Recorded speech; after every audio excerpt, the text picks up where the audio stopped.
कुंभ या महाकुंभ होता है तभी इस पावन धरती पर संगम की रेती पर आते हैं। इसके बाद आप लोग कहाँ चले जाते हैं? 12 साल में जहाँ से कुंभ मेला का आयोजन किया जाता है, हम लोग वहाँ पे पहुँच जाते हैं। अपना अपना जगहों से, गुफाओं से, सुरंगों से निकल कर कभी हिमाचल की गुफाओं में रह जाते हैं, उत्तराखंड की गुफाओं में, पर्वतों पर रह जाते हैं। तपस्या हठ योग है हमारी। मात बभूत पित बभूत तरन तारण, ये बभूति ही सब कुछ है। संगम नगरी प्रयागराज में सनातन धर्म का सबसे बड़ा आध्यात्मिक और ऐतिहासिक मेला लगने जा रहा है। यहाँ पर साधु संतों का समागम हो रहा है। आज ऐसे ही हमारे साथ एक नागा सन्यासी हैं, मैं उनसे आपको रूबरू कराता हूँ। देखिए किस तरीके से इस महाकुंभ में महाराज जी आए हैं। पहली बात तो मैं आपको बता दूँ कि ये जो संत होते हैं, ये जो नागा सन्यासी होते हैं, ये सिर्फ आपको महाकुंभ और कुंभ में ही दिखेंगे। इसके बाद ये विलुप्त हो जाते हैं। तो आखिर ये कहाँ रहते हैं, कहाँ से आते हैं और कैसे इनका आना हुआ महाराज जी? सभी भगत जगत जनार्दन श्रद्धालु भारतवासियों को महाकुंभ मेला प्रयागराज के लिए स्वागत है। सनातन धर्म का ये जो सम्मेलन और साधु संतों के दर्शन, आप सभी भगत जगत श्रद्धालु आस्यालु यहाँ पहुँचकर इस दर्शन मेला का आनंद ले और इस भागीदार बने। हम तपस्या करते हैं। 12 साल में जहाँ से कुंभ मेला का आयोजन किया जाता है, हम लोग वहाँ पे पहुँच जाते हैं। अपना अपना जगहों से, गुफाओं से, सुरंगों से निकल कर कभी हिमाचल की गुफाओं में रह जाते हैं, उत्तराखंड की गुफाओं में, पर्वतों पर रह जाते हैं, नदी किनारे, गंगा किनारे, नर्मदा किनारे तपस्या करते हैं। कुरुक्षेत्र भूमि जंगलों में तपस्या करते रहता है। हमारा यही भजन है, यही कर्म है, तपस्या हठ योग है हमारी। 12 साल में महाकुंभ का आयोजन करे जाएगा, उस समय हम कुंभ मेला में पहुंच जाते हैं। इसके बाद स्नान के बाद हम काशी जी पहुंचकर वहां काशी विश्वनाथ का दर्शन मेला कर कर वहां पे भंडारा का आयोजन कर कर फिर वहां से हम अपना अपना प्रदेशों पर, अपना अपना जगहों पर, जहां काशी विश्वनाथ का आदेश हो जाए, वहां अपना अपना नागा साधु मूर्ति सब पहुँच जाए। मात बभूत पित बभूत तरन तारणी, ये बभूति ही सब कुछ है। महाराज कैसा महाकुंभ किस तरीके से लग रहा है? इस बार बहुत बड़ा यानी कि महाकुंभ है, तो किस तरीके से इसको देखते हैं आप? बढ़िया, बहुत श्रद्धालु पहुंच रहे, सबके लिए सुविधाएं, भोग विलास चल रहे, आनंददायी बात है, बढ़िया है। देश पुरोगति चल रहे, सब सुविधाएं मिल रहे।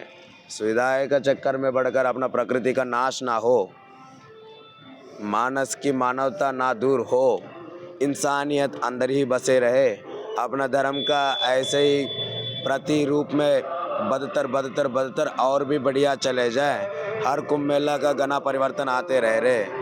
हाँ, नदी कलुषित हो रहे, वायु कलुषित हो रहे, प्रकृति कलुषित हो रहे, धरती कलुषित हो रहे। आगे आगे आयोजन कहाँ करे जाएंगे? ये सब प्रदूषण हो जाएगा तो जिएंगे कैसे? अच्छा महाराज जी, आप लोग अभी कितने दिन यहाँ रहेंगे? 3 स्नान करेंगे, जो राजसी स्नान का निर्धार किया गया है अखाड़ा परंपरा ने, जो विधि का मुहूर्त का अनुसार जैसा चलते आई है। हाँ, जितना दिन हमारा अखाड़ा परिषद यहाँ विराजमान होवेंगे, हम उतना दिन यहाँ पे तपस्या करेंगे, कल्पवास करेंगे, अपना भजन करेंगे दूना पर। हाँ, फिर यहाँ से हम लोग सब निकल कर काशी जी चलेंगे। महाराज जी, आप लोग जब कुंभ या महाकुंभ होता है तभी इस पावन धरती पर संगम की रेती पर आते हैं। इसके बाद आप लोग कहाँ चले जाते हैं महाराज जी? आप लोगों का दर्शन होना दुर्लभ हो जाता है।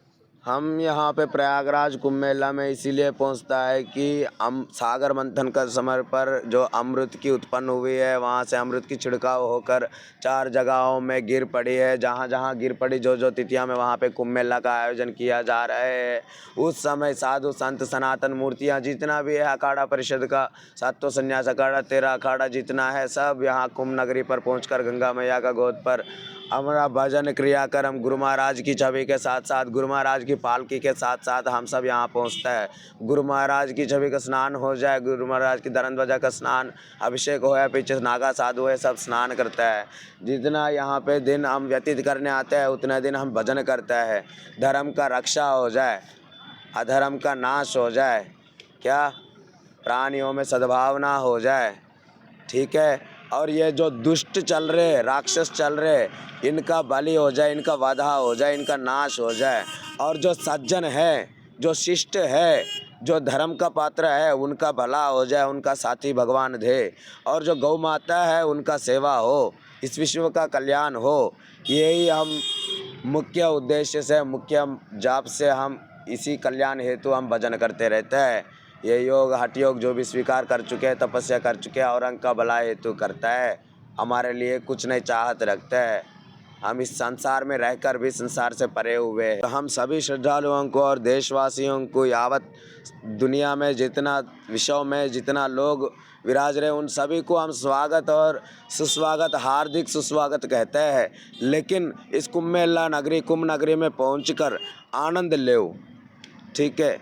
सुख और भोग विलासों से दूर रहो, प्रकृति के आनंद लो। जब गंगा मैया का संगम किनारे पहुंच चुके हैं, जब जो आदि अनादि से चलते आया हुआ ये कुंभ महापर्व में शामिल होने के मनस्थ सबके लिए मन कर रहे हैं, जब यहाँ पहुँचो, आ जाओ और कुंभ का दुगना शोभा बढ़ाओ। लेकिन यहाँ पे अपरिशुभ्रता, अस्वच्छता, ठीक है, औरंग को दुखी दे के अपन सुख भोगना, इन सारे से दूर रहो। यहाँ पहुँच रहे कर्म गति से, जो कर्म भाग्य से पहुँच रहे, यहाँ पर विधि का विधान है, जो पिछला कर्म गति का फल है, चाहे माता पिताओं के आशीर्वाद है, यहाँ पे सब दुनिया पहुँच रहे। फिर जब पहुँचे पीछे इस जगह के आनंद ले और उस जगह से जो अपन को जो फल मिल रहे उसका भागीदार बनो, ठीक है। और दोनों आंखों से नहीं जो दिख रहे, अपना बुद्धि से, चेतनता से, दशमा द्वार से उसने स्वीकार करो, देखो, फिर आपको आत्मज्ञान का प्राप्ति होवेंगे। ये जो महान कुंभ में पहुंच रहे, गंगा मैया का बीच में गोद में बैठ के ये जो तपस्या और ये जो भजन, ये जो आस्था चल रहे सभी का, इसका महान गुना बढ़े जाएगा जब अपना मन के अंदर कोई दृढ़ उद्देश्य हो। आके इस कुंभ का शोभा दुगना बढ़ाइयो और कुंभ नगरी को साफ सफाई रखियो। साधु संत महात्मा लोगों का और नागा बाबाओं का, ठीक है, महात्मा पुरुषों का जितना अखाड़ा परिषद है, संत मूर्तियों का आदर करो, मर्यादा करो। गौ ब्राह्मण साधु संतों की सेवा अति जरूरी है। इनके द्वारा ही सृष्टि बस रहे है, सृष्टि चल रही है। आग लगे आकाश में गिर पड़े अंगार, अगर संत मूर्ति ना होता तो इस धरती पे जल जाता संसार। ये हकीकत सत्य वचन है जो गुरु महाराज की परंपराओं से चलते चलते आ रहे। इसकी आदर सबने करना अति ज़रूरी है। सिर्फ मुंह से श्री राम की नारा लेने में नहीं होता है। फिर वाल्मीकि ने कौन सा मंत्र की जाप किया, राम राम थोड़ी कहा, मरा मरा मरा कहा, फिर भी वो पहुंच पाया राम तक और राम स्वीकार कर लिया उसको। अपन सब राम राम राम राम दिन में हज़ारों बेरी पुकारते रहते हैं, फिर भी उनका दृष्टि लग तिरछे नज़र तक नहीं जा पाया। अपना आस्था में कमी है, अपना पुकार में कमी है, अपना विश्वास में कमी है। दिखावा नहीं करना चाहिए, खुद अपना अंतरात्मा से करना चाहिए, अंतर शुद्धि से करना चाहिए। मन चंगा तो कटौती में गंगा है, आत्मा सो परमात्मा है। हम सबको यही निवेदन करता है, आदर करो, मर्यादा रखो, सेवा रखो, हर मानस का, हर इंसान का सम्मान रखो। दैवम मनुष्य रूपेण, अगर भगवान आना चाहे अपना पास, एक मानस का ही रूप में आएंगे। नर नारायण रूपी चोला है, इसका अनमोल चोला जो मिल रखे है, इसका उपयोग करना है, ठीक है ना। सब माता की कोख से धरती के कोख में आया भजन करने हेतु, सब भजन करो। ईब नहीं बनेगा, 5 साल नहीं, 10 साल नहीं, 15 नहीं, 20 नहीं, कम से कम मरते वक्त आखिरी तो राम नाम सत्याग्रह करके जाना पड़ता है, उस नारायण मंत्र सुन के ही जाना पड़ता है, तभी तो मुक्ति होती है, ठीक है ना। तभी तो इस पाप कर्मों से पिंड छुट जाते हैं। ये एक महान कुंभ पर्व का योग्य मेला है। 144 साल के बाद जो योग संयोग मिल रहे हैं, यहाँ पे अपना पाप प्रदूष जो जाएगा पूरा, अपना मन निर्मल रखने से, औरों को सेवा भावना रखने से। किसी रूप की सेवा हो, तन से हो, चाहे मन से हो, चाहे धन से हो, चाहे किसी रूप में हो।